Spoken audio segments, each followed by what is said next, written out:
सर्वसुंदरम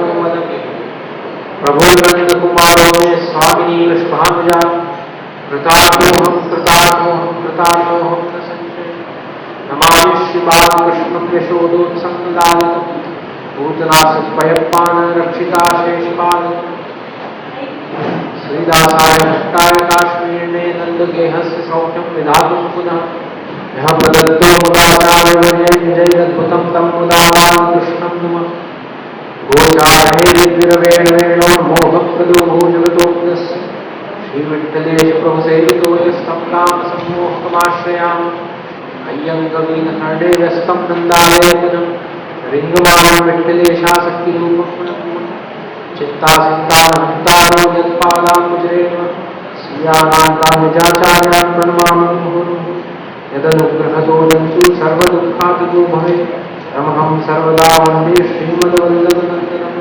अज्ञानतिमिरान्धस्य ज्ञानाञ्जनशलाकया चक्षुरुन्मीलितं येन तस्मै श्रीगुरवे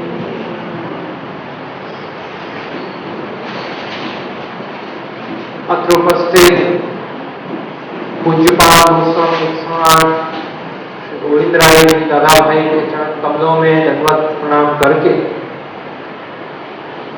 आप समस्त वैष्णवों का हमारी प्रवचन मालिका वेद धर्म ही पुष्टि मार्ग में मैं हार्दिक स्वागत करता हूं।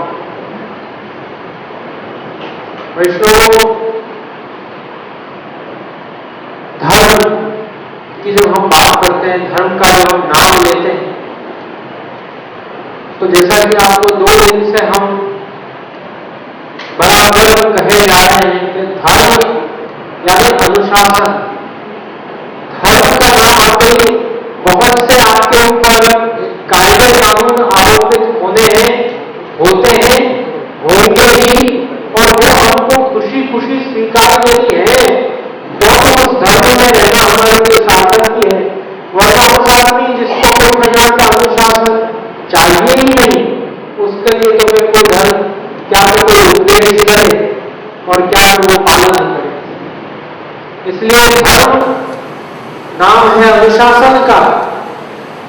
और वैष्णव, एक बार आप लॉजिक या प्रैक्टिकल दृष्टि से देखो तो जब बच्चा जन्मता है तो उसको अभी तो मानो प्ले ग्रुप और स्कूल में भी नहीं गया है, उसके पहले उसको आम नहीं कर दो, तरहवादी जैसे पंखा में हाथ नहीं चला जाए, उसको उसके लायक बहुत से अनुशासन प्रदान किए जाते हैं। धीरे धीरे धीरे जब वो अपने घुटनों पे चलने लगता है या वो अपने पैरों पे खड़ा होता है, उसको एक बात समझ में आती है कि मेरे लिए ये अनुशासन है।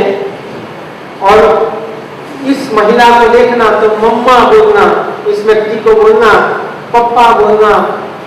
और आप मानोगे नहीं, अगर उस घर में दूसरा बच्चा होगा तो वो भी उसकी मम्मा को मम्मा बोलेगा ना, तो वो इतना सहज होता है कि वो भी उसकी मम्मा को मम्मा बोलता है। ये समझ एक बच्चे में भी होती है। मुझे बात समझ में नहीं आती कि हमारे पुष्टि समुदाय में रहने वाला एक वैष्णव अपने वैष्णव भाई बहनों के साथ रहता हुआ भगवती वैष्णव का संग करता हुआ भी अन्य संप्रदायों के तुलना में इतना अशिष्ट क्यों रह जाता है। वैष्णव बिल्कुल इस फिराक में आप मत रहना। और मैं तो आपको रामायण की चौपाई भी लिख के लाया हूं कि सचिव मित्र वैद्य और गुरु प्रिय बोले भयास। आपको आपका मित्र, आपको आपका मंत्री, आपका आपका वैद्य डॉक्टर और आपको आपका गुरु, ये 4 लोग अगर मीठा बोले ना तो आपकी सेहत को खतरा है। इसलिए हम तो यहाँ बैठकर आपको मीठा मीठा उपदेश देने नहीं बैठे हैं, हम आपको अनुशासन में लाने बैठे हैं। क्योंकि हमारा पुष्टि मार्ग अभी भीषण समय से गुजर, समस्त हमारी जो दिव्य परंपराएं हैं, चाहे वो कहो विद्वान शास्त्रियों की, सेवाभावी मुखिया भितरियाओं की, भगवती वैष्णवों की, बोलने और सुनने में बिल्कुल झिझकना नहीं चाहिए कि ये सब अभी लुप्त प्राय होने पर है। हमारे इतने नगरों में, इतने शहरों में मंदिर विराजते हैं, हम जानते हैं कि हमको मुखिया भितरिया आदि कैसे संभालने पड़ते हैं, हम कैसे उनको साधते हैं। हमको एक भगवती वैष्णव भगवती समुदाय की कीमत पता है। ये हॉल भरने से और वचनामृतों में तालियां गड़गड़ाने से हमारे दिल को शांति नहीं पहुंचती है। जब हम फूलघर में बैठे भरे पूरे वैष्णव को, नए समुदाय को माता जी करता सीखते देखते हैं, जब हम वैष्णवों को जिज्ञासा के साथ ग्रंथ हाथ में लेकर आके प्रश्न पूछता देखते हैं, जब हम वैष्णवों से और आगे की पढ़ाई जानने की रुचि देखते हैं, तब हमारे आचार हृदय को शांति मिलती है। वैष्णव, हमें आगे हमारा नया समुदाय बनाना ही पड़ेगा, ये बात आप लिख लीजिए। वेद, धर्म और पुष्टि मार्ग ये तो ऐसे विषय हैं कि इनके लिए 3 दिन, 30 दिन, 3 साल और 3 जन्म भी कम है। ये तो हमारे वार्ताओं में हमने सिद्ध देख लिया कि यही दामोदर दास हरसानी जी, यही सूरदास जी, यही गोविंद स्वामी, इनकी 3-3 जन्मों की वार्ताएं हमने देखी। इनका उद्धार तब तक नहीं हुआ जब तक श्री आचार्य चरण और श्री गोसाई जी का भूतल पर प्रादुर्भाव नहीं हुआ। यह लीला सृष्टि का प्रादुर्भाव श्री महामूली गोसाई जी के प्राकट्य से है, श्री वल्लभाचार्य जी के प्राकट्य से है। इनका उद्धार ही तब हुआ। वैष्णव, बड़े भीषण समय में हमारे मार्ग को तोड़ने की अभी पूरी कोशिश है, और मैं ये नहीं जानता कि हमारे ही मार्ग के लोग ऐसा क्यों करते हैं, पर बेचारे आज के सांप्रत समय के वैष्णवों को इतनी दुविधाओं में डाल देता है कि हमारा आचार हृदय रोता है जब हम हमारे वैष्णवों को दुविधा में देखते हैं। आधे लोगों को कह दिया श्रीनाथ जी नहीं जाओगे, आधे लोगों को कह दिया श्रीनाथ जी का प्रसाद नहीं लेना, आधे लोगों को कह दिया तमने घर में रहकर सेवा करवानू, मंदिर नहीं जावानू, आधे लोगों को कह दिया कि भाई आपड़ा भी तो કેટલું बने, घर में ओछું करवानू, मंदिर में વધારે करवानू। सब लोगों को 10 लोगों को 10 बात कही सुनिए। और मैं ये बात नहीं जानता कि ये हमारे ही संप्रदाय के लोग ये बातें क्यों फैला रहे हैं, ये मैं कह भी नहीं सकता क्योंकि उनकी मनस्थिति पे मेरा अधिकार भी नहीं है। लेकिन वैष्णवों, हम एक संकल्प आज ये ले, दृढ़ संकल्प कि हम खुद हमारे वार्ता साहित्य को पढ़ेंगे, हम खुद हमारे शास्त्रों को पढ़ेंगे, हम हमारे गुरुजनों के पास जाकर उनको प्रेरित करेंगे कि जैसे आप हमको पढ़ाओ, आप हमको बताओ, हम पुष्टि मार्ग में रस रखते हैं। मैं ये बात नहीं बोलूंगा वैष्णवों के इससे पहले आपके माँ बाप ने और उन लोगों ने मर्यादीपना में, अमरसपना में आपको कितना दूर रखा और आपको कैसे सेवा में नहीं आने दिया। मैं इन सब चीजों में समय व्यतीत करना नहीं चाहता हूँ।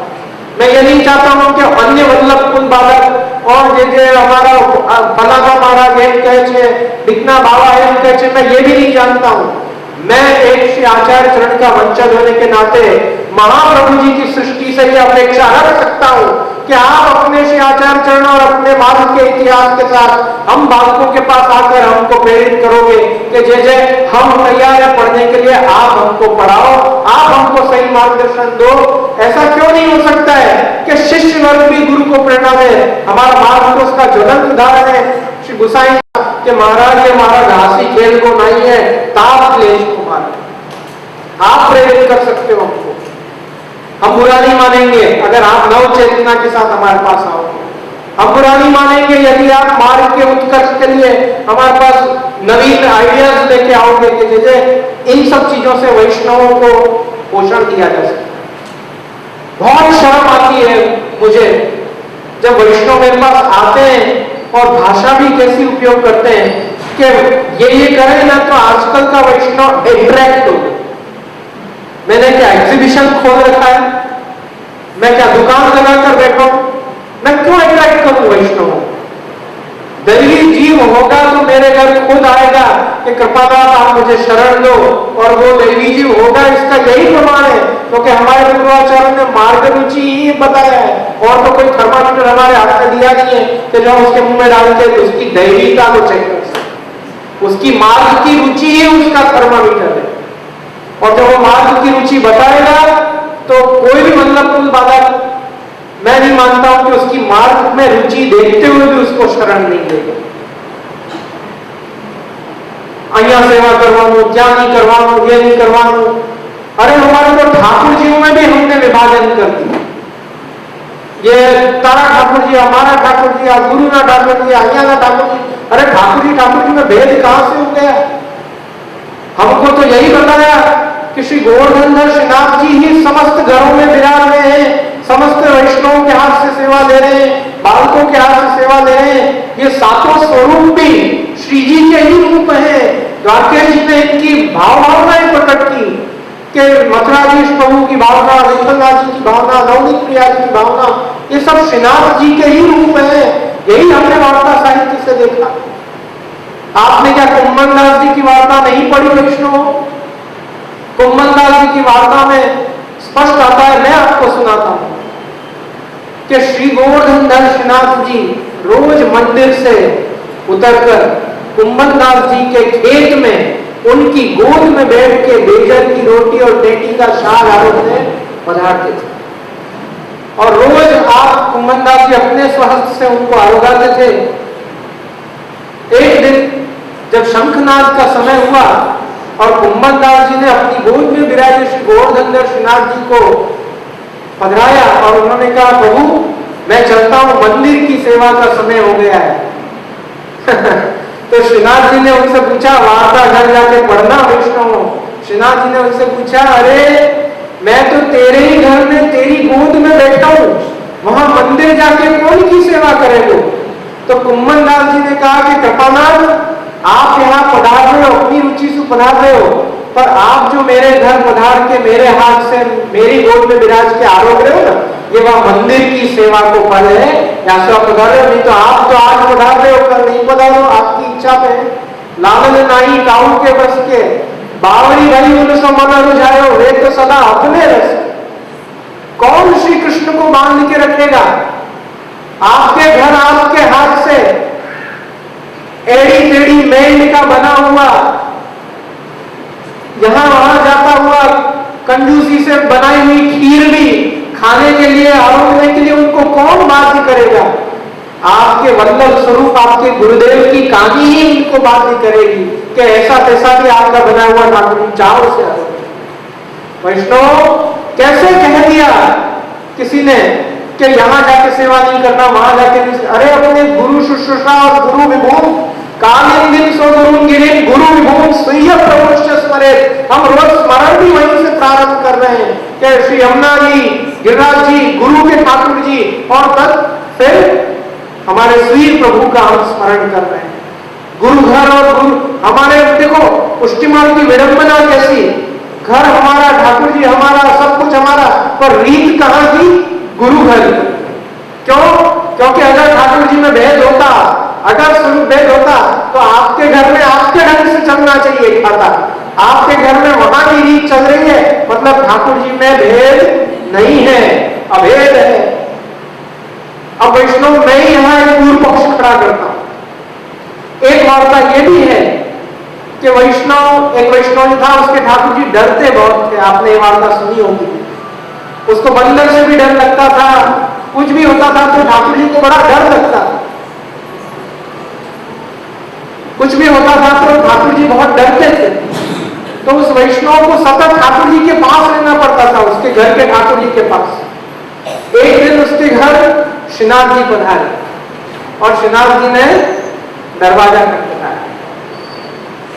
पहले तो मैं आपको बताना भूल गया कि कुंभनदास जी ने ये जब जवाब दिया कि महाराज आप मेरे घर पधार के और मेरे हाथ से जो सेवा अंगीकार करते हो कि वहां मंदिर की सेवा का फल है, तो वहां वार्ता में एक लाइन आती है, वो खास पढ़ने जैसी। यह सुनी के श्रीनाथ जी बड़े प्रसन्न। श्रीनाथ जी ने जब यह सुना कि कुंभनदास जी को मंदिर की सेवा का आग्रह है और वो उसके फलस्वरूप अपने घर की सेवा जानते हैं, तो श्रीनाथ जी बड़े प्रसन्न हुए, ऐसा वर्णन। तो बता रहा था कि एक वैष्णव के ठाकुर जी को बड़ा डर लगता रहता था, तो सतत उसके पास रहना पड़ता था, ठाकुर जी के पास रहना पड़ता था। तो एक दिन उसके घर श्रीनाथ जी पधारे और उन्होंने दरवाजा खटखटाया क्योंकि मेरा लाला बहुत डरता है। तो श्रीनाथ जी ने कहा कि अरे मेरे और उसमें फर्क थोड़ी है कोई, मैं भी तो वही हूं और वो भी तो वही है। तो विष्णु ने कहा फिर भी तो आप प्यारे पधारे हो, या मैं तो अभी ठाकुर जी को नहीं छोड़ूंगी। यह सुनी के श्रीनाथ जी बहुत प्रसन्न हुए। वार्ता में ये भी आ यहां रहा कि अपने घर के ठाकुर जी को छोड़ के उसने श्रीनाथ जी के लिए भी द्वार नहीं खोला, तो उससे श्रीनाथ जी प्रसन्न हुए और अपने घर में गोद में बैठे श्रीनाथ जी को उतार के वो मंदिर की सेवा में गया। यह सुन के भी श्रीनाथ जी बहुत प्रसन्न हुए। इससे यह सिद्ध हुआ वार्ता से कि यहां वहां वैष्णव के घर में विराजते ठाकुर जी के स्वरूप भेद नहीं है, लीला भेद है, उनकी मेल में भेद है, उनके सेवा प्रकार में भेद है, ठाकुर जी के स्वरूप में भेद नहीं है। वैष्णव हमने वार्ता में यह भी देखा कि जब श्री आचार्य भूतल परिक्रमा करके और जब आप शेठ पुरुषोत्तम दास के घर में पधारते तो उनके ठाकुर जी के साथ अपने ठाकुर जी तब विराजमान करते जब वो उनको एक बार पंचामृत कराते। यहां किसी भी वैष्णव अपने मन में यह संशय मत करना कि कोई वैष्णव के ठाकुर जी और वल्लभकुल के यहां विराजते ठाकुर जी में कोई न्यूनता या श्रेष्ठता है। वो न्यूनता और श्रेष्ठता आपके यहाँ की और हमारे यहाँ की मेल में, हमारे यहाँ की अपरस में है। आपके यहाँ पड़ती अपरस आप खुद जानते हो कितनी कट्टर है, कितनी कट्टरता से पालन होती है। कहां निकलते हैं आजकल सूतक पिंडों के सारे अपरस निकलना, जल निकलना। अगर बंबई में लोग जल निकालने बैठ जाएंगे ना तो पड़ोसी मारेंगे हमको पकड़, भाई तुम इतना जल खाली कर देते हो। ये सब मंदिरों में शोभता है कि पूरे पूरे कुआं खाली हो रहे हैं, वापस भर रहे हैं। ये सब मंदिरों में मतलब जो वैष्णव की दीनता है ना कि वो कहता है कि भाई इतनों प्रकार को वल्लभ ही कर सके, वो वास्तव में वो मेल ही बात है। बाकी हमसे ज्यादा पैसा तो आप बनियाओं के पास में हो, हीरा पन्ना मालिक आप चाहो तो ज्यादा बसा सकते हो, पर हम जो बसाते हैं वो श्री आचार्य की मेल बसाते हैं। जो वेद धर्म और पुष्टि मार्ग जो इस हमारी प्रवचन मालिका का जो शीर्षक है, ये वेद धर्म का अनुशासन क्या है? ये हमारे मार्ग में अपरस जो नाम दिया गया है, अस्पर्श। आप कैसी अवस्था में हो, कहीं से भी आके बैंक की तरह आपके घर में आप पालन नहीं कर सकते हो। ये बात तो हम विज्ञान से भी सिद्ध कर चुके हैं कि भाई शुद्ध वस्तुएं अलग रखी जाती हैं, अशुद्ध वस्तुएं अलग रखी जाती हैं। घर से बाहर से आने के बाद घर से हाथ पैर धोया जाता है साबुन से, जर्म्स लेके हमारे घर में नहीं आया जाता है। ये तो सामान्य बच्चे को सिखाने वाली विज्ञान सिद्ध बात है। उसी का जब हमने अपरस नाम ले दिया तो आपके माथा में सरदर्द क्यों होने लग गया? हमने आपको शुद्धता का बोध कराया है और हम मात्र शुद्धता में आकर नहीं रुकते। हम अपरस से जब बात करते हैं, जब हम अपरस का नाम लेते हैं तो हमारा निर्देश पवित्रता की ओर। आप सिर्फ शुद्ध मत बनो, पवित्र बनो, क्योंकि भगवत सेवा में पवित्रता की अपेक्षा है। पूछो तो सही बाबा, शुद्धता और पवित्रता में फर्क क्या है? एक ही तो लगते हैं, शुद्ध है और पवित्र है। लेकिन मैं आपको बताता हूं, आप किसी 5 स्टार होटल में जाना, आपको वहां हर वस्तु शुद्ध मिलेगी, पवित्र नहीं मिलेगी। आप वहां गारंटी नहीं ले सकते हो तो यहाँ की हर वस्तु पवित्र है।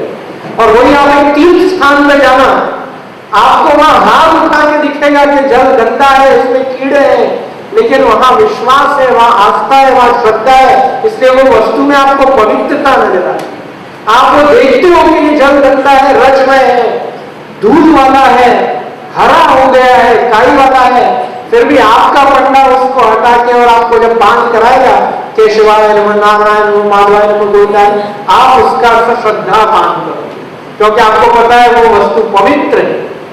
ऐसे ही आप वैष्णव के घर में पवित्रता का आधान करना चाहते हैं, इसलिए आपको एक मेल बना के देते हैं कि वैष्णव इस हिसाब से आपके घर में सेवा। अब आप भटकाने वाली बात में, ये तो ग्रह सेवा है, मंदिर सेवा है, ये वो सब बंडल बात है, ये सब अपने विद्वत्ता की डींग हाँकने वाली बात है। बाकी पुष्टि मार्ग में यदि घर घर सेवा पधराने का मार्ग होता तो अष्ट सखाओं को तो कोई ठाकुर जी पधराए ही नहीं। श्री महाप्रभु गोसाई जी ने उनको तो यही आज्ञा करी कि श्री जी नवनित्य के सादे स्वरूप की सेवा में आप कीर्तन करो। अष्ट सखाओं को कहां ठाकुर जी पधराए? ऐसे कितने वैष्णव है जिनको कोई पृथक स्वरूप पधराए? श्री आचार्य चरण का सिद्धांत है कृष्ण सेवा सदा कार्या सर्व वस्तु समर्पणम। कृष्ण की सेवा करो। शास्त्र मौगत्य मनोवाद दे हे कृष्ण सेव्य। शास्त्रों का अवलोकन करके उस अनुसार सेवा करो। अर्थ कि सर्वदा सर्वभावेन भजनियो प्रजाधिप स्वस्यायमेव धर्मो ही। यही कृष्ण सेवा करना ही आपका धर्म है और कोई आपका धर्म नहीं है, कहीं नहीं है, कभी भी नहीं है। ये आपको श्री आचार्य चरण ने सिद्धांत दिया। बंडल बात करते हैं वो लोग जो गृहस्थित्वासुधर्मता करके आप पर आरोपित कर रहे हैं। अरे गृहस्थ आश्रम की बात हो रही है। कोई घर ईंट चुना पत्थर के घर से घर नहीं होता है। शास्त्रों में लिखा है गृहिणी गृहम उच्यते। घर तो अपनी पत्नी से और अपने कुटुंब वालों से गिना जाता है। कोई ये ईंट चुने का पत्थर घर नहीं बनाता है। जहां हमारा कुटुंब, हमारे स्त्रीजन खड़े हो जाते हैं ना, हमारा घर वो कहलाता है। श्री आचार्य चरण के मार्ग में पूरे कुटुंब के साथ अपने घर वालों को और अपने स्त्रीजनों को लेकर कृष्ण की सेवा करना, ये सिद्धांत सिद्ध हुआ। गलत गलत बातें बताने में अग्रगण्य हमारे आजकल के धर्म प्रवक्ता और आजकल के वैष्णव भी सत्संग मंडलों में जाने क्या क्या बातें आती हैं। सहस्र आवे कि सहस्त्र आवे, ब्रह्म संबंध में क्या बोलना, सहस्र बोलना कि शास्त्र बोलना। कल तो मुझे एक व्यक्ति ने कहा कि उनको एक शास्त्री जी ने बताया कि सहस्र और सहस्त्र बोलने में अर्थ परिवर्तन हो जाता है, संख्या का फर्क हो जाता है। मैंने उनको कहा भले आदमी, वहां पर जो सहस्र शब्द है भी वो कोई हजार के वाची नहीं है। जीव को ब्रह्म से जुदा हुए क्या सिर्फ 1000 ही वर्ष हुए हैं? बहुत बहुत वर्ष हो गए हैं। इसलिए सहस्र अनलिमिटेड वाची, अनंत वाची। जब आपको बताना हो कि भाई ये तो इसकी गणना नहीं हो सकती है, तो सहस्र शब्द बताया जाता है। वेदों में, शास्त्रों में, पुराणों में ठाकुर जी की स्तुति भी इस प्रकार की जाती है कि मैं उस ब्रह्म को नमन करता हूं जिसके 1000 हाथ हैं, 1000 मुंह हैं, 1000 पांव हैं, 1000 हाथ हैं। तो एक बात बताओ, जिसको 1000 मुंह है तो उसको तो 2000 हाथ और 2000 पैर होने चाहिए ना। 1000 हाथ, 1000 मुंह वाले व्यक्ति को अगर 1000 ही हाथ है और 1000 ही पैर है तो तुम्हारा ब्रह्म तो लंगड़ा भी हो गया और लूला भी हो गया। अगर 1000 को 1000 से ही गिनोगे तो वहां जो सहस्र है।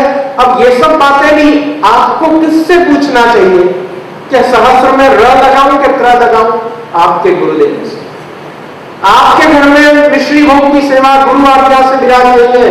सेवा करते गुरु आज्ञा, तो गुरु ने आज्ञा करी ना कि मिश्री भोग धर, तो उसको 56 भोग मान के धरने का। और उसमें पद्मनाभ दास जी के छोले तो हमारे यहाँ प्रमाण है कि उसने छोले अरोगा है।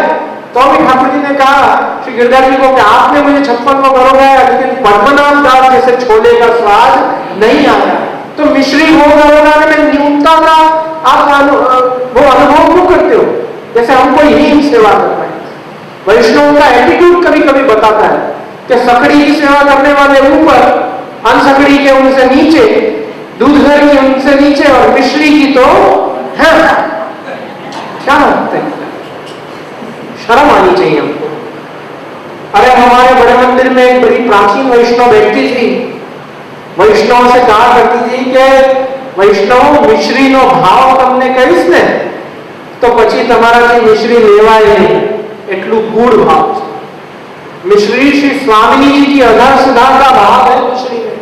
इसलिए जब वैष्णव को गुरु आज्ञा करते हैं कि तेरे से कछु नहीं बने तो तू मिश्री अनुगाई हो, क्योंकि ठाकुर जी को राधा जी की अधर सुधा के अलावा चाहिए क्या? वो सबसे प्रिय भगवान है उनका। इसलिए मैं मुझसे पर्सनली पूछा जाए मेरी राय, हालांकि इस मंच से बैठकर हमको ये आज्ञा नहीं होती है कि हम हमारे ख्याली पुलाव आपके आगे प्रस्तुत करें। हम पूर्वाचार्यों की वाणी ही यहाँ से प्रसारित होनी चाहिए, लेकिन फिर भी मुझसे मेरी रुचि का विषय पूछा जाए तो मिश्री भोग की सेवा करने वाले वैष्णव को मैं बड़ा उच्चतम मानूं तो जिसके घर मिश्री भोग की सेवा दी जाती है। जब हम झाड़ी भरते हैं वैष्णव तो विज्ञप्ति बोलते हैं, प्रिया रति श्रम हरम सुगंधि परिशीतलम यामिदम वारी पात्रे स्मिन भव श्री कृष्ण ताप रथ इदम पानीय पात्रम ही व्रजनाथाय तत्कृतम राधा धरात्मकत्वेन भूयात् तद्रूपमेव तत्। जब किसी वैष्णव को सेवा पधराई जाती है तो उसको सिर्फ इतना कहा जाता है कि झाड़ी भरियो, बंटा में मिश्री भरियो और मंगल भोग और राजभोग की आड़ी कानी दे के मिश्री की कटोरी आगे धरियो। क्योंकि झाड़ी की भावना भी हमने राधा जी की अधर सुधा करी, बंटा में भी जो मिश्री भरी राधा जी की अधर सुधा भरी और कटोरी में भी जो भरी वो राधा जी की अधर सुधा भरी। जो ठाकुर जी को चाहिए वो दो ना यार, तुम्हारा मन पसंद क्यों देते हो? वैष्णव आजकल वैष्णव हमसे कैसी आज्ञाएं नहीं आते, हमें केक अरोगाई शक्ति है, हमें ब्रेड अरोगाई शक्ति है, हमें अरोगाई शक्ति है। क्या तुमने प्रणाली का जो गुरु घर की प्रणाली का है उसको कभी देखा भी है? तुमको मुख विलास, चंद्र विलास, मोहन विलास, सूत्रवेणी, चंद्रकला, मोहन झाल, बुंदी को लड्डू, मनोहर, मन मनोहर, क्या ये सब तुमने बना लिया घर में? क्या ये सबसे ऊपर आ गए हो? अरे पहले जो गुरु घर में लिखा है वो तो बनाओ, जब वो पूरा हो जाए तो हम खुद चार सामग्री आपको कहेंगे कि अब ये भी ठाकुर जी को बताओ। पहले जो दिया है उस पर अनुशासित करो। मैंने मेरे वचनामृत का प्रारंभ इससे किया कि आज का समुदाय अन्य संप्रदायों के तहत थोड़ा अशिष्ट है, उसके लिए मैं क्षमा चाहता हूं। मैं अभी बहुत छोटा हूं समाज को इस ढंग से संबोधित करने के लिए। मैं खुद भी एक विद्यार्थी हूं, मैं वय में अभी बहुत छोटा हूं। कोई वयोवृद्ध गोस्वामी बालक के कहे तो वो शोभता है कि आज का समुदाय अशिष्ट है। मैं उसके लिए बड़े से भी क्षमा मांगूंगा और आप उपस्थित वैष्णव से भी क्षमा मांगूंगा। लेकिन वैष्णव मेरी आत्मा दुखती है कि जब मैं वैष्णवों को दुविधा में देखता हूं, क्योंकि हमारे मार्ग में पूर्वाचार्यों ने इतना काम किया है। कभी आपने टीकाएं पढ़ी है वैष्णव?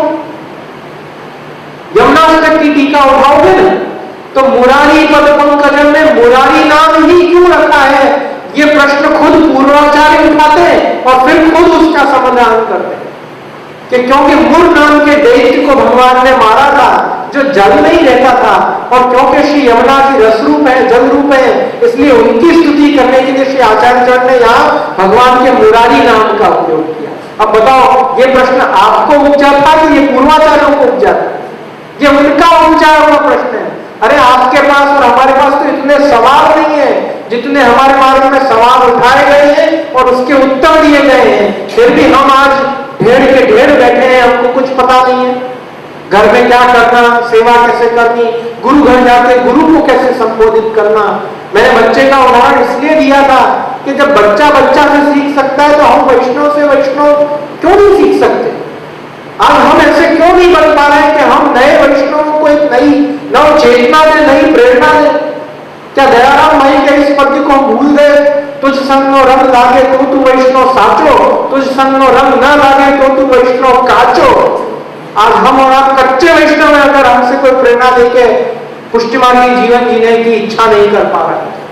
अरे हमको तो ऐसा बनना है कि कोई नया व्यक्ति हमको देखे तो वो हमसे कहे कि मुझे भी शरण दिलाओ, जैसा हमारे वार्ता साहित्य में हम देखते हैं। हमारे भगवतियों से पूछा गया कि कौन है तुम्हारे गुरुदेव, क्या वो हमको भी शरण देंगे? तुम आके आज्ञा दो, देवी जी होंगे तो अवश्य शरण आओगे। सिर्फ सेवा ही वैष्णव। आज शास्त्र की बात, शिष्टाचार की बात, परिवेश की बात, ये सब जब हम बोलते हैं तो लगता है कि बाबा फिर से वही बात पे आ गए, लेकिन हमारे में यूनिफॉर्मिटी कहां है?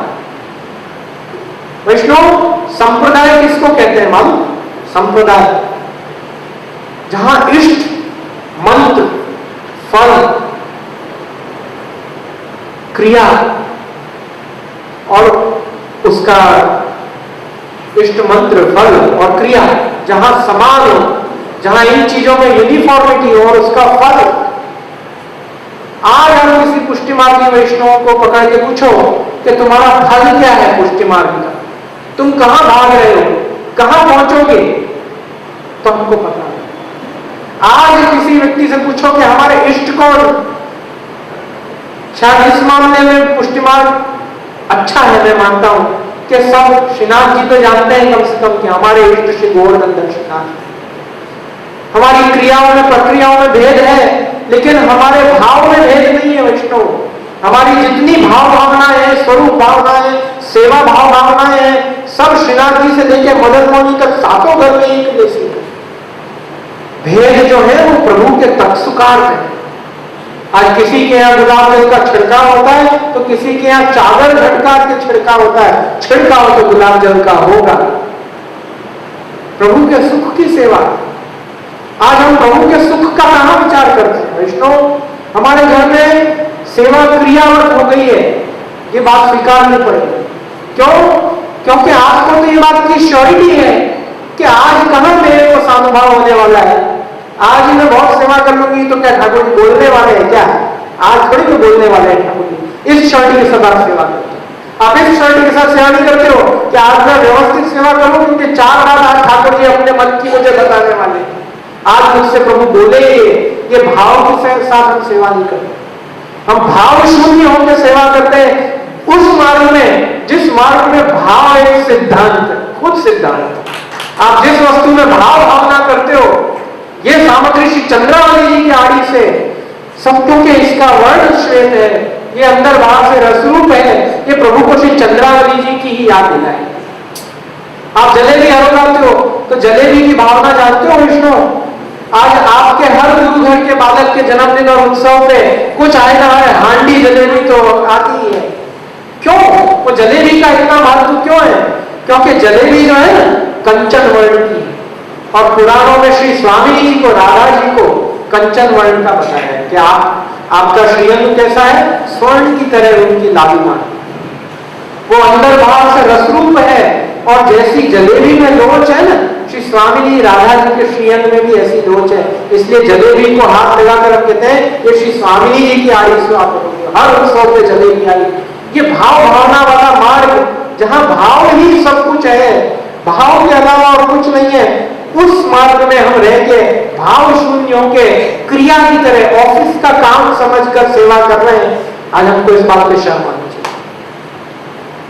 ये जगने का समय वैष्णव, और हमारे को एक अवेकनिंग हमारे आचार्य और हमारे शास्त्र ही दे सकते हैं। एक सिर्फ हम आपको कह सकते हैं कि ये काम आप गलत कर रहे हो और ये काम करोगे तो पुष्टि मार्ग में आपके लिए स्थान नहीं है। आप अपने घर में जाके कुछ भी करो, आप अपने गुरु घर में और संप्रदाय की व्यवस्था में ये काम नहीं कर सकते। आज आप एक बात बताओ, ऐसा कौन है इस दुनिया में जिसको आपसे लोभ नहीं? मात्र और मात्र आपके गुरुजन ही है ऐसे। हमको आपसे कोई स्वार्थ नहीं।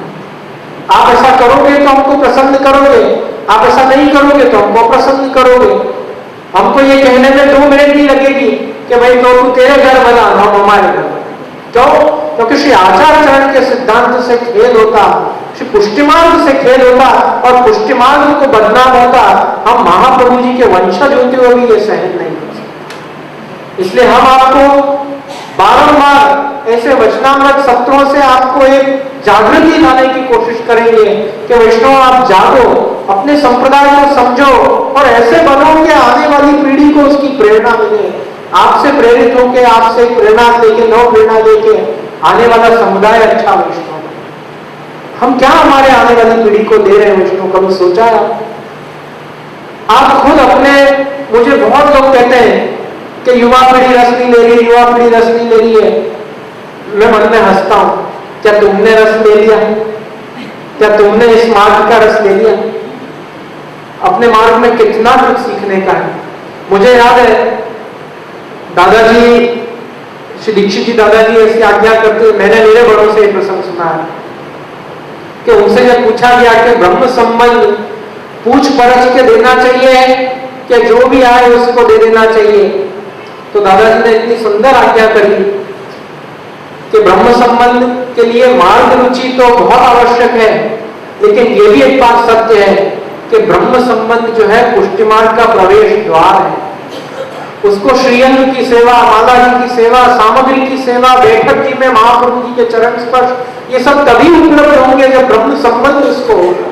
उसका प्रभु से संबंध ही नहीं होगा तो तुम उसको प्रभु की सेवा कैसे कराओ? इसलिए ब्रह्म संबंध तो पुष्टि मार्ग का द्वार है। और संबंध भी कैसा वैष्णव? कोई नया संबंध नहीं है।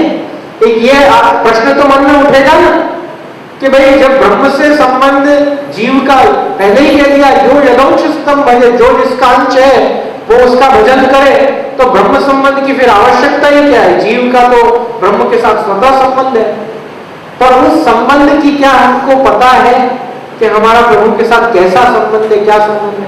ये तो बिल्कुल वैसी ही बात है। मैं एक उदाहरण से आपको समझाना चाहूंगा कि हमारा जब जन्म हुआ तब हमारे जन्म की खुशी में हमारे माँ बाप ने पार्टी दी, सबको बुलाया, मीठा खिलाया, उत्सव मनाया।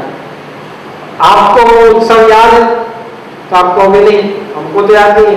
हमने ऐसा सुना है कि हमारे जन्मदिन पे बड़ा उत्सव मना, उत्साह मना, बड़ा ठीक। ऐसे ही वैष्णव जब एक जीव ब्रह्म संबंध के द्वारा प्रभु की शरण आता है तो श्री यमुना जी के निकुंज में उत्सव बनता है। कभी उठा के यमुना जी के तम को उठा के देखना, दौड़ कर सोर कर जाए पीसो से ब्रह्म संबंध जब हो तो जाए। जब किसी का ब्रह्म संबंध होता है ना तो श्री यमुना जी को इतनी प्रसन्नता होती है कि वो भाग के जाके अपने प्रिय से कहते हैं कि देखो प्रभु, वो जीव भी जो आपसे बिछड़ गया था आज आपके शरण आ गए। आज उस व्यक्ति को तुम ब्रह्म संबंध नहीं दो, उसको मार्ग से दूर कर दो, देवी जीव को इस महापाप का भाजन कौन देगा? आज तुम उसको सेवा में प्रवृत्त नहीं करो, यहाँ सेवा कर, वहां मत कर, वहां सेवा नहीं कर, यहाँ मत कर, ऐसा कर दोगे तो वो कहां का रहेगा? इसलिए ये सब विचार ही पक्ष है। मैं बहुत ज्यादा समय आज नहीं दे सकता हूँ क्योंकि दादा के दर्शनानंद के बाद नायडा भी पधारे, आज मित्रचरण भी पधार के आप सब वैष्णव को संबोधित करेंगे। लेकिन वैष्णव खूब आप लोगों को आशीर्वाद देता हूं कि आपने इतने एकाग्र चित्त होकर आचार्य वाणी का श्रवण किया। आचार्य बालकों का श्रवण समस्त लोगों को प्राप्त नहीं होता है, ये दैवी जीवों को ही प्राप्त होता है। और जिसमें भी श्री महाप्रभु जी की वाणी का जो सार हमको दादा की वाणी से जो प्रकट हो रहा है और हम जो श्रवण कर रहे हैं, ये भाग्यशाली लोगों को ही उपलब्ध होता है। आइए हम और आप और भी ज्यादा भाग्यशाली बने, दादा को श्रवण करें। मैं उनसे विनती करूंगा अपने वचनामृत से हमें कृतार्थ करें। श्री वल्लभाधीश श्री कृष्णाय नमः, श्री गोपी जन वल्लभाय नमः, श्री गुरुभ्यो नमः। हरि ओम।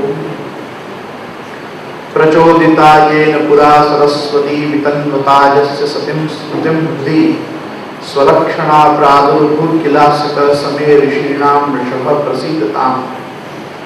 आचार्य वाचः प्रणमामि भाष्य सुबोधनी स्था इतराश्च यास्ताः मत्स्वान्तमागत्य कृपाप्लुतास्तां मदीय वाचां रचयन्तु भूषाम्। नमः श्री वल्लभाचार्य चरणाब्ज नखेन्दवे कली कल्मषघातिन्यै तद्वाण्यै च नमो नमः। नमो वाचे वाक्पतये वल्लभाचार्य रूपिणे आचार्यान्यै महालक्ष्म्यै सरस्वत्यै नमो नमः। नत्वा श्री वल्लभाचार्यान् पुष्टिमार्गोपदेशकान् विठ्ठलेशान् प्रभुं स्तौमि बालकृष्ण मम प्रभु। चिरंजीव बाबा समेत समस्त भगवदीय वैष्णवजन, बाबा साहब ने जब कुछ बातों को प्रारंभ किया तो पुनश्च आज बातें अपने सत्र के क्रमानुसार अनुशासन से शुरू हुई। केवल आचार्य कृपया बड़े बड़े ग्रंथों पे, टीकाओं पे, स्तोत्रादियों पे भाषणबाजी नहीं करनी चाहिए। थोड़ा बहुत सामान्य लौकिक विवेक भी लोगों को बताना चाहिए। गुरु का बहुत बड़ा उत्तरदायित्व है, उसको हर ढंग से शिक्षित करे, अनुशासित करे एवं उसमें विवेक धैर्य पुरस्सर आश्रय का संस्थापन करे। आज हमारे संप्रदाय में सबसे ज्यादा उपयोगी 3 गुण विवेक, धैर्य और आश्रय, इन तीनों की ही नितांत कमी लगती है। अगर विवेक पे आए कि विवेक क्या है तो समझो कि प्राणी मात्र के जो पूरे विवेक का ग्रंथ है वो वेद। मनुष्य को कैसे रहना ये बताने वाले शास्त्र वेद। धर्म जो है वो हमेशा से धैर्य का प्रतीक।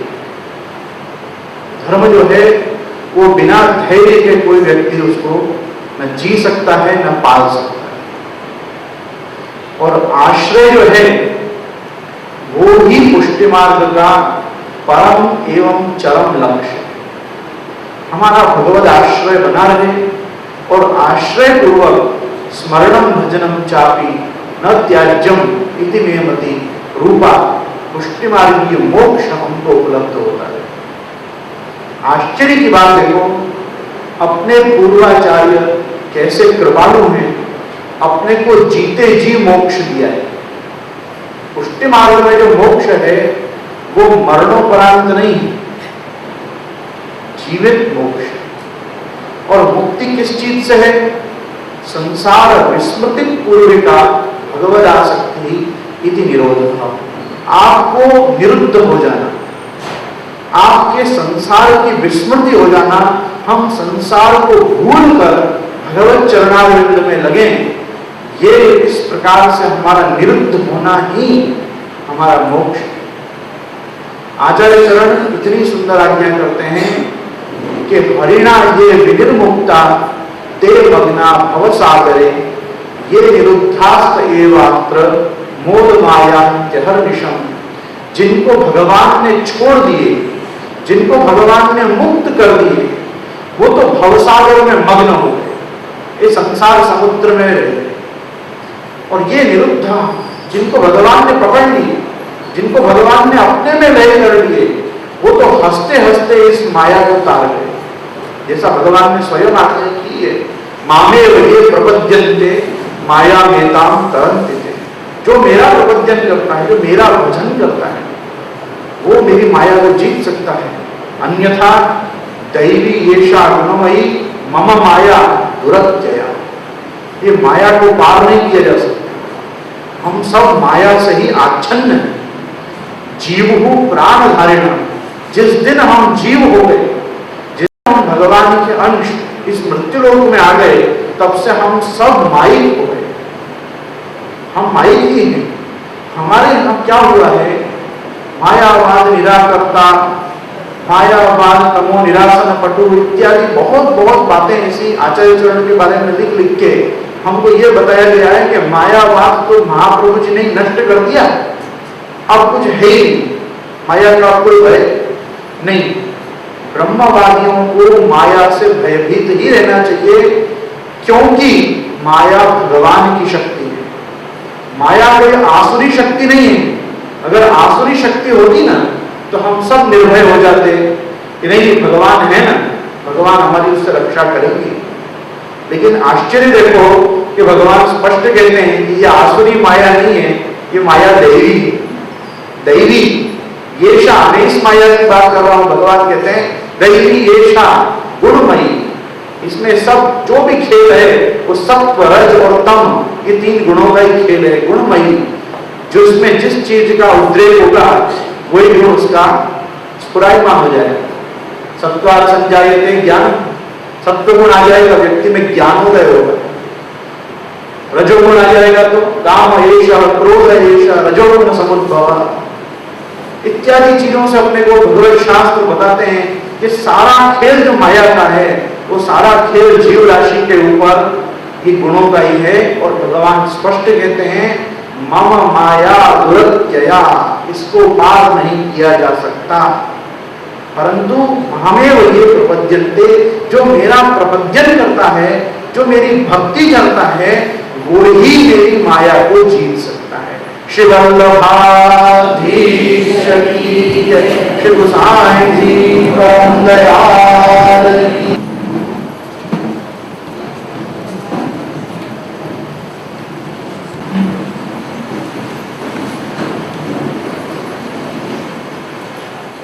द्वितीय अध्याय में गर्भस्तुति आती है। गर्भस्तुति में समस्त देवी देवता गर्भस्थ भगवान श्री कृष्ण के देवकी जी के गर्भ में विराजते भगवान श्री कृष्ण की स्तुति करने आते हैं। और स्तुति करते करते ब्रह्मा जी उस गर्भ स्तुति में आज्ञा करते हैं, विनती करते हैं कि हे भगवान, आपका कैसा प्रभाव है कि स्वयं समुत्तीर्य सुदुस्तरम द्युमन महारणवम भीम मदत्र सौहृदः भवत्पदाम्भो रूहनावमत्र ते निधाय यातः सदनुग्रहो भवान। खुद आपके जो भक्त हैं, ये आपके भक्त कैसे हैं? मैंने अभी जो आपको श्लोक उद्धृत किया था, दैवी येषा गुणमयी मम माया धृत्यया मामेव ये प्रपद्यन्ते माया मेतां तरन्ति ते। उसी माया के समुद्र को, उसी संसार के समुद्र को पार करने के अर्थ में अपने यहाँ दशम स्कंद क्या कहता है, अपन उस पर भी दृष्टि करें कि भगवत गीता ने तो बताया कि भगवत शरणागति, भगवत प्रपत्ति ही भगवान की माया से अपने को पार ले जा सकती है, भगवान की ओर ले जा सकती है। वहां दशम स्कंद आज्ञा करता है, स्वयं ब्रह्मा जी गर्भस्तुति में आज्ञा करते हैं, विनंती करते हैं प्रभु को कि हे भगवान, आपके भक्तों का कैसा प्रभाव है, आपके भक्तों का कैसा चमत्कार है कि स्वयं समुत्तीर्य, खुद तो इस पार से उस पार चले ही जाते हैं, इस भवाटवी को क्रॉस करके, इसको लांघ के, स्वयं समुत्तीर्य सुदुस्तरम द्युमन, हे द्युतिमान, हे प्रकाशमान प्रभु, आपके भक्त कैसे हैं? अब देखो वहां द्युमन शब्द है, भगवान द्युतिमान है, भगवान स्वयं प्रकाश है।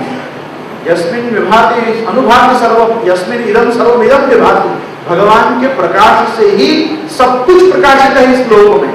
जैसा भगवान स्वयं भी आज्ञा करते हैं, यद्यादित्य गतम तेजो जगत भासयते किलम यत् चंद्रमसि यत् चारणो तत् तेजो विधिमापकाम।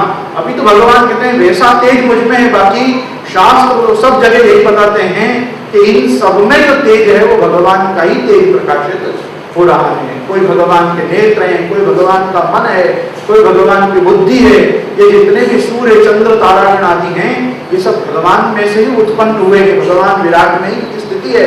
वो भगवान जो स्वयं द्युतिमान है, वो भगवान द्युमन से ब्रह्मा जी कहते हैं कि हे द्युतिमान, हे स्वयं प्रकाश, आपके भक्त कुछ तो इस भवसागर को पार करते ही हैं, लेकिन वो इतने सुहृद हैं, सुहृद मतलब लोकोपकारी, लोकप्रिय कारक हैं, इतना लोगों के प्रति उनमें करुणा है आपके भक्तों में कि भवानवम भीम मदत्र सौहृदः भवत्पदाम्भो रूहनावमत्र, आपके चरणारविंद के नाम रूपी नौका को दूसरों के लिए भी छोड़ जाते हैं। ते निधाय यातः सदनुग्रहो भवान, और आपके अनुग्रह से वो नाव दूसरों को भी प्राप्त मिलती है कि आपके चरणारविंद तक पहुंचने के लिए वो आपके नाम रूपी नाव को वापस ले लेते हैं, और वो भी बैठ के इस भवाटवी को बार बार पार करते ही। जब एक नया लॉट भगवत भक्तों का आता है जो इस पार से उस पार जाना चाहे, जैसे अपन ने प्रथम दिन चर्चा की थी कि इस नाव को तो पहले के भक्त छोड़ ही गए हैं, लेकिन इस नाव का कर्णधार कौन होगा?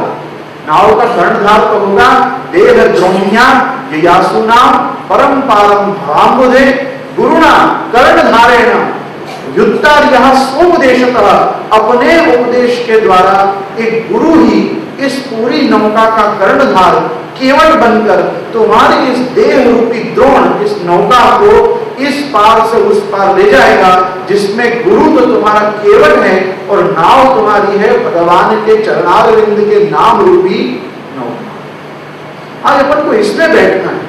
इसमें बैठने के लिए मैंने आपको एक लक्षणावृत्ति से बात कही कि वेद हैं वो विवेक है, धर्म है वो धैर्य है, और पुष्टि मार्ग है वो आश्रय स्थान है। इसी कारण से ये विवेक धैर्य आश्रय का ही खेल है कि जो हम वेद धर्म और पुष्टि मार्ग को यहाँ समझने आए हैं, एकत्रित हुए हैं। यदि ये तीन चीजों को अपन नहीं समझे हैं संप्रदाय में, आपको मैं एक सामान्य सी बात बताऊंगा। ये मैंने जैसे प्रारंभ में कहा कि गुरु को कुछ सामान्य बातें भी लोगों को बतानी चाहिए भगवत शास्त्रों से इधर, जिससे उसके साथ भगवत शास्त्र उनके अंदर प्रवेश करें। यथा माता छोटे से बालक को भोजन कराने के समय पूछती है कि कौवा कैसे बोले, तो बोले का, तो मुंह में गोर रख देता है। हम आपको उतनी ही देर हंसाना चाहते हैं जिससे आप क्या बोलो हम आपके मुख में भगवत शास्त्र उतार दें। आप बात को समझे? हम यहाँ आपको एंटरटेन करने नहीं, एजुकेट करने के लिए हैं। इसलिए अपन केवल एजुकेशन की बात करेंगे। We are not here to entertain you, so be clear for that. तो मेरे कहने का तात्पर्य यह है कि अपन लोगों को ये चीज समझनी है कि सामान्य तौर पे भी आज हमारे में कितनी प्रकार की अनअनुशासितता अपने में प्रविष्ट हो चुकी है। कैसे हो गए हम आज? देखो उस दृष्टांत की बात, आपने कभी किसी को राह चलते देव मंदिर को प्रणाम करते देखा है? वो कैसे करता है आपको मालूम? ऐसे करता है, ऐसा कुछ करके चला जाता है। प्राय आपने यहाँ महाराष्ट्र में तो अपने यहाँ बहुत ये चीज प्रथा है, वो देव मंदिर के आगे से उठेगा तो कुछ ऐसा फ्लाइंग किसेस जैसे भगवान को देख के आगे चला जाएगा। उसको पता ही नहीं है कि मुझे देव मंदिर को, देव की ध्वजा कलश आदि को देख के कैसे नमस्कार करना। वो दो हाथ नहीं जोड़े। आज भी 90% पुष्टि मार्गीय वैष्णव समाज वल्लभ कुल के बालकों को देख के न जाने क्यों कुछ ऐसा कराटे के जैसा कुछ करते हैं, ऐसा वो भगवान जाने क्यों करते हैं। उनको कैसे, किसने बताया है कि कुछ ऐसा करना, यूं इस ढंग से करना, ऐसा करना? ये सब तो कराटे या कुंफू में बताया जाता होगा। हमारी संस्कृति में तो सीधे सीधे दो हाथ जोड़ने की एक परंपरा है, नमस्ते, नमस्कार, ये सब चीजें हमारी सांस्कृतिक वैल्यूज थी जिनको आज अपने खो के थोड़े दिन बाद हम गुरु को देख के क्यों करोगे, हम आपको लेके रहेंगे। ये क्या हमारा संबंध रह गया है कि हम एक दूसरे को देख के किस करते हैं? ऐसा नहीं। हाथ चूम के मिलना किसी और धर्म की संस्कृति हो सकती है, वो उनकी हो, उनको साधुवाद भले आप करो, लेकिन हमारी नहीं। हमारे यहाँ तो दो हाथ जोड़ के मिलना, उसमें भी हमारे यहाँ बड़े ऐसा बताते हैं कि व्यक्ति को हाथ जोड़ने से, तुम्हारे हाथ जोड़ने की प्रक्रिया से पता चलता था कि तुम उसके प्रति कैसा भाव रखते हो। यदि किसी को हृदय पे हाथ रख के हाथ जोड़ते हो, मतलब वो तुम्हारा सुहृद है, वो तुम्हारा मित्र है, तुम्हारा प्रिय है। तुम्हारा हाथ कहाँ पे है? हृदय।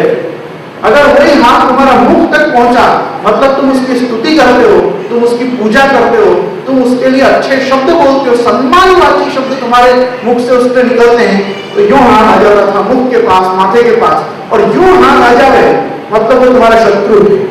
कौन है? शत्रु। दूर की राम राम, हमारे क्या कहते हैं? दूर की राम राम, ठीक है, क्यों कहते?